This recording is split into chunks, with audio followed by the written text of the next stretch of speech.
Did you know that almost 88% of Americans are metabolically unhealthy, according to a UNC Chapel Hill study? And yet we as a country spend $4.3 trillion on healthcare annually. $3.8 trillion of that is spent on chronic diseases caused by lifestyle.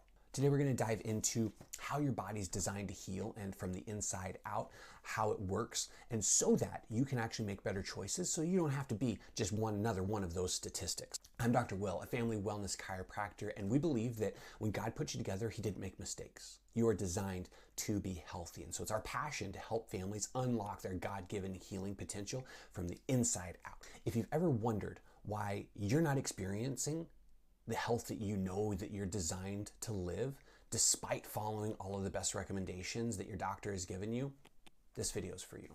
So we believe that you are designed to be healthy.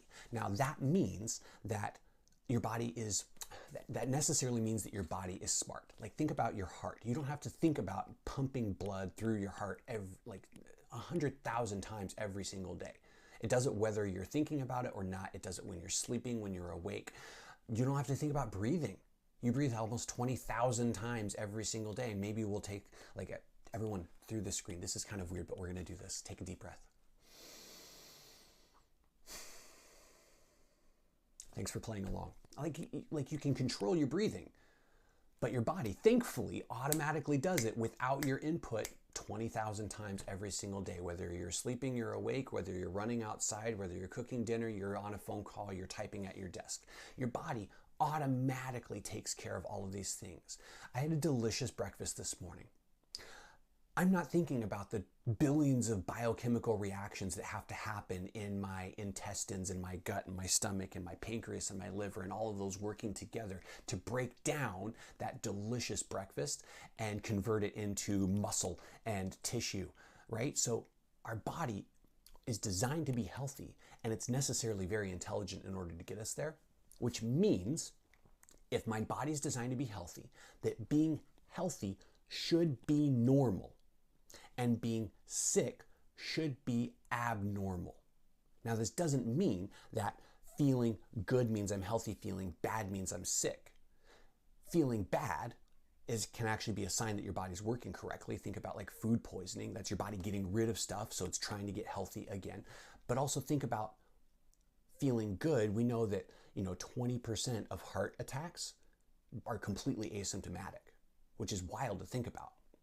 So we know that feeling good doesn't necessarily mean that we're healthy. Feeling bad doesn't necessarily mean that we're sick. So we have to look at our health differently than what we've been trained to think. And that's how we start to make better choices. So we know that up to 80% of chronic diseases could be avoided simply through prevention and lifestyle change. And that's according to the CDC.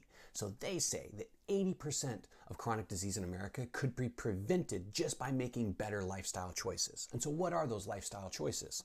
Well, think about it like this. In America, we rely so much on the treatment or allopathic model, which there's a time and a place for that, but we look so much to that we forget that there's another side of the coin. Blood pressure medication obviously is automatically going to push that blood pressure down. It's going to fix the problem of high blood pressure.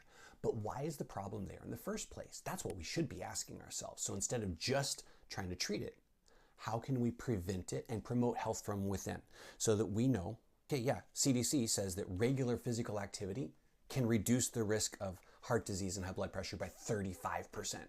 So it's not just that we need medication to push our blood pressure down. It's like, well, we're doing something else. Chronic inflammation is another thing that's recently been linked to high blood pressure. So what are we doing to cause the problem to be worse maybe, or prevent it from being an issue in the first place? 66% of Americans have taken a medication today. Like today, when they woke up, they had a medication. 66% of Americans took a medication today. Tomorrow, 50% of Americans are going to take their daily medication.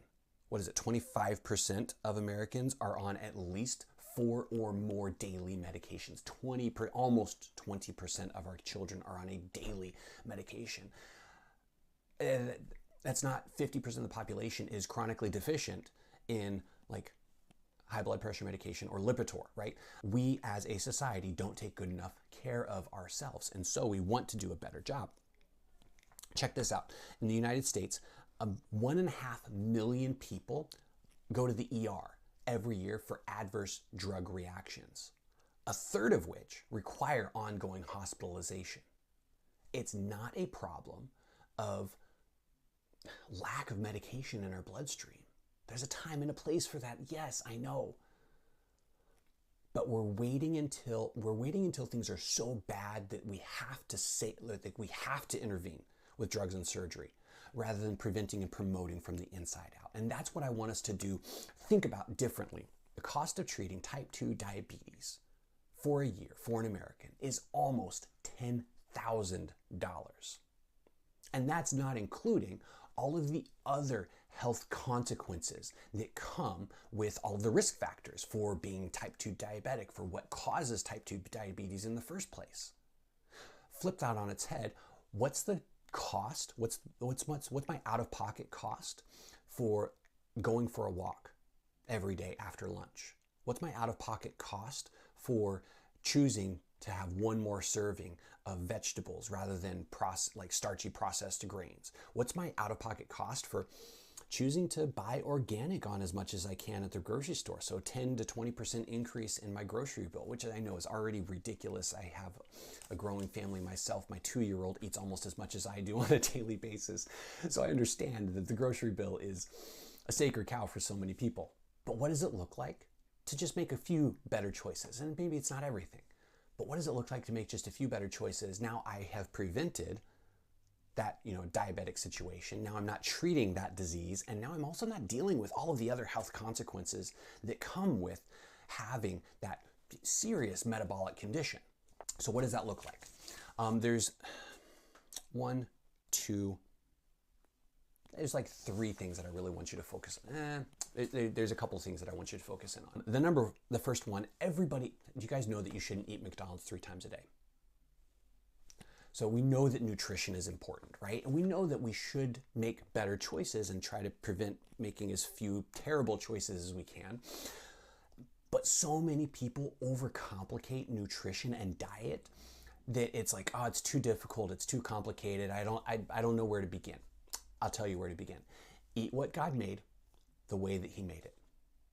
It's that simple. What that looks like is shopping around the outside of the grocery store. Something that approximates a Paleolithic diet.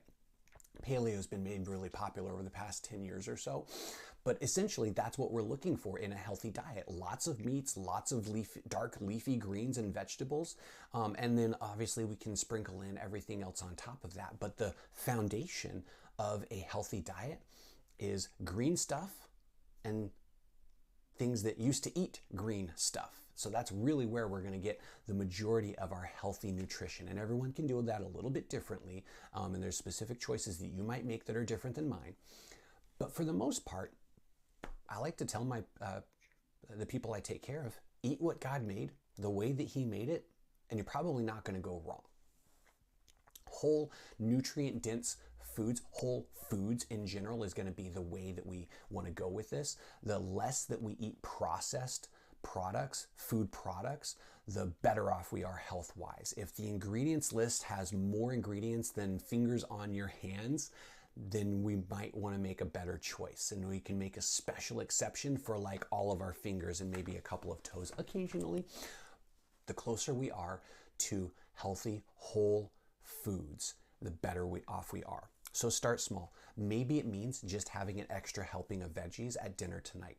Maybe it means when I'm at the grocery store, I buy the organic apples rather than the conventional. Maybe it means, like, hey, I pick up the grass-fed beef rather than the conventional beef. Maybe it means that I pick up the pastured eggs rather than just the cage-free, which may or may not mean a whole lot.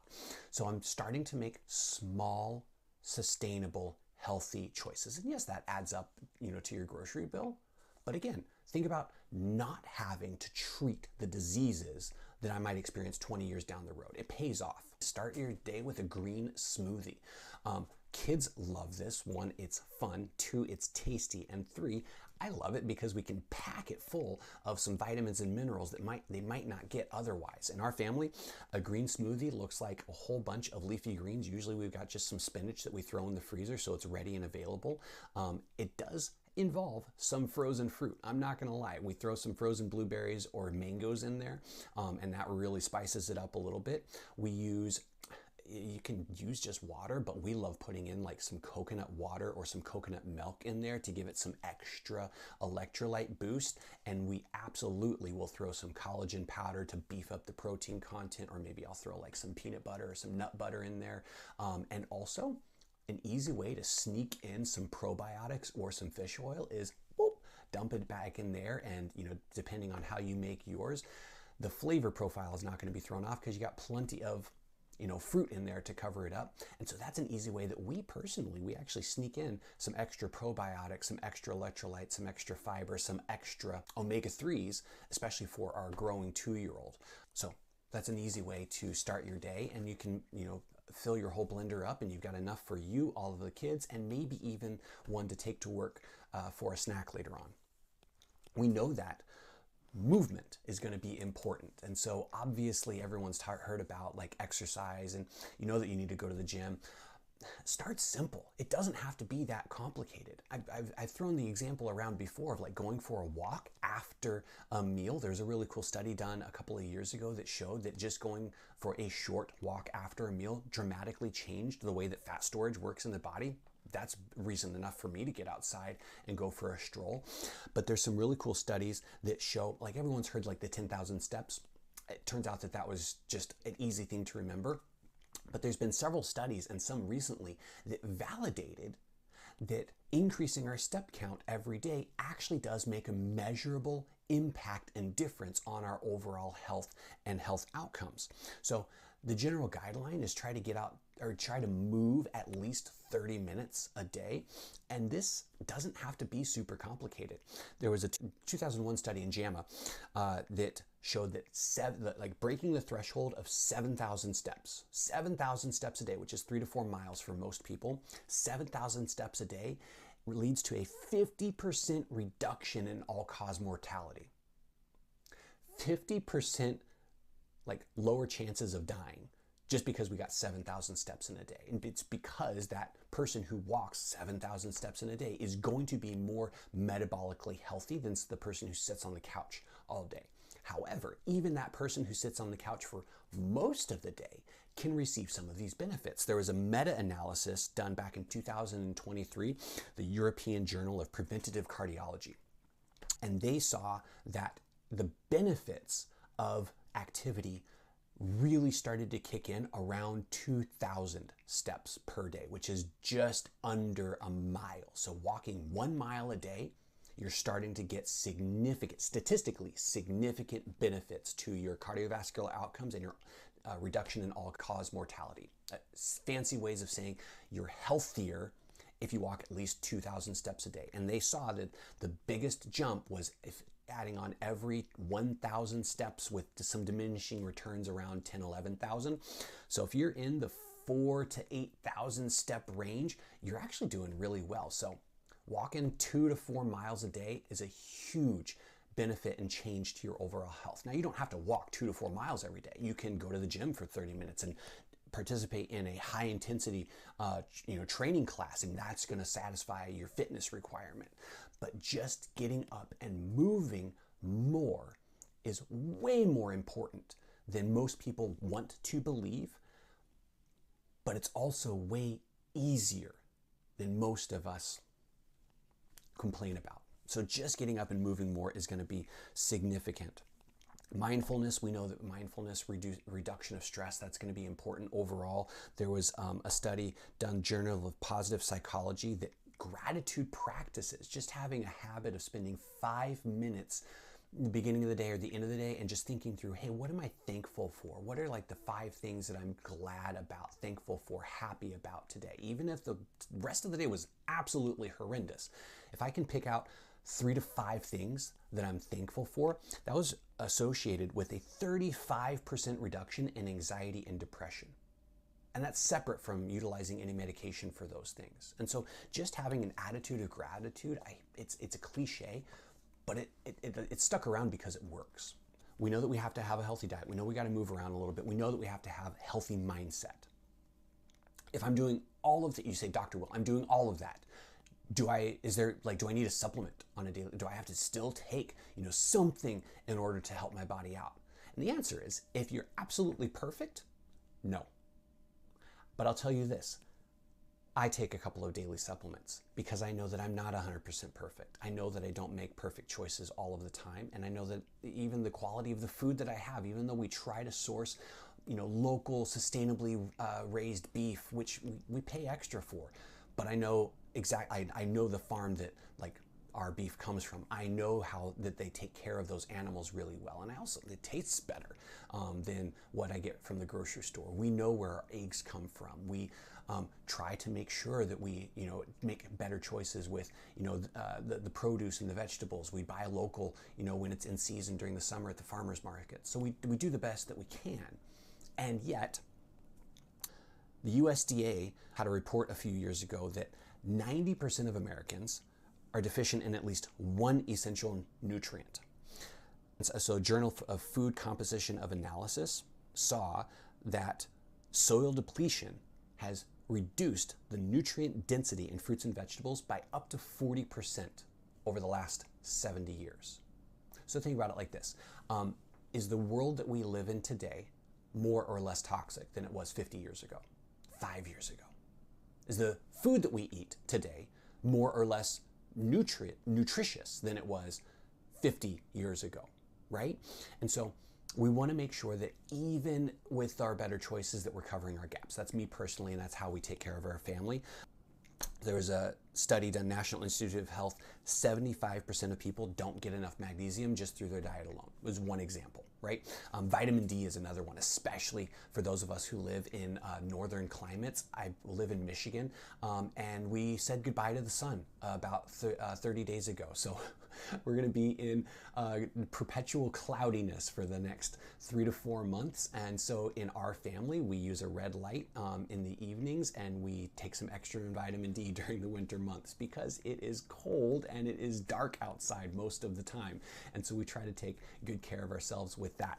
So step number 1, if you're curious about whether or not you need to take some sort of additional supplementation, start with a food journal. See what you're getting. If you are constantly eating out all of the time, 1, you should probably change that. But 2, you definitely need to cover your bases. If you have a perfect whole food organic diet and you know exactly where everything comes from and you know that soil's high quality and healthy, then sure, skip it. Number 2, prioritize nutrient dense food. So making those better choices, driving more towards a whole foods diet. Meats and greens, eat what God made the way that He made it. The closer you get to that, the less you need to rely on other sources. And if you're really curious, or if you have a specific health challenge, actually go get your blood tested. Find a functional medicine doctor or someone who can work with you that can actually look underneath the surface and measure, hey, you're really good on XYZ, but wow, you are super deficient in this area. And then you know exactly what to target your supplementation around, or some of the changes that you need to make in your lifestyle in order to compensate for that. And as a bonus, okay, what do we do with our family? I already told you about our secret weapon, our smoothie trick, right? So that helps us get some extra vitamins and minerals from the fruits and vegetables and the leafy greens that we put in there. That helps us get some extra fiber and some protein and collagen. And that also helps us get some extra omega-3s if we put some fish oil in there as well. Me personally, I make sure that on a relatively regular basis, this isn't every single day, but most of the time I have just a whole foods sourced multivitamin that I'll take for me personally. That helps me out. I take a probiotic most of the time. And again, that helps just make sure that I'm balancing and promoting healthy gut bacteria for the few times that I don't make great choices. And I do take a fish oil or supplement with vitamin D, especially during the winter, to again make sure that I'm just giving my body the basics, what it needs to cover all of my bases. Another thing that we keep in our house is we try to incorporate some raw cultured food. So I'm not going to give my 2-year-old a pill with a probiotic in it for her to take. But she loves sauerkraut, and so we incorporate that into our meals. And a couple of days a week, she has some raw cultured veggies, usually in the form of sauerkraut or something else, and that's helps to regulate her system. And we've been doing that for a long time, ever since we introduced solids with her. So she's been eating her probiotics, so to speak, for a year and a half at this point. So those are the little things that we do in our family, and it's not complicated. It's not super in-depth, things that I know that we could possibly deficient in, and we're just making sure that we got a little bit extra. So making sure that you are supporting your body naturally is the best thing that you could possibly do. So eating better, eat what God made the way that he made it, get outside, move a little bit more than you do right now, and make sure that you're covering your gaps. Make sure that your body has all that it needs to be healthy from the inside out, because we know that your body is designed to be healthy, which means it's supposed to be healthy on a normal basis, which means health is normal. Are you doing everything that you need in order to support and establish that health? Leave a comment down below. What's the one thing that you're going to do differently starting tomorrow? What's the one choice that you're going to make that's going to change and impact the health for you and your family? I'd love to hear from you.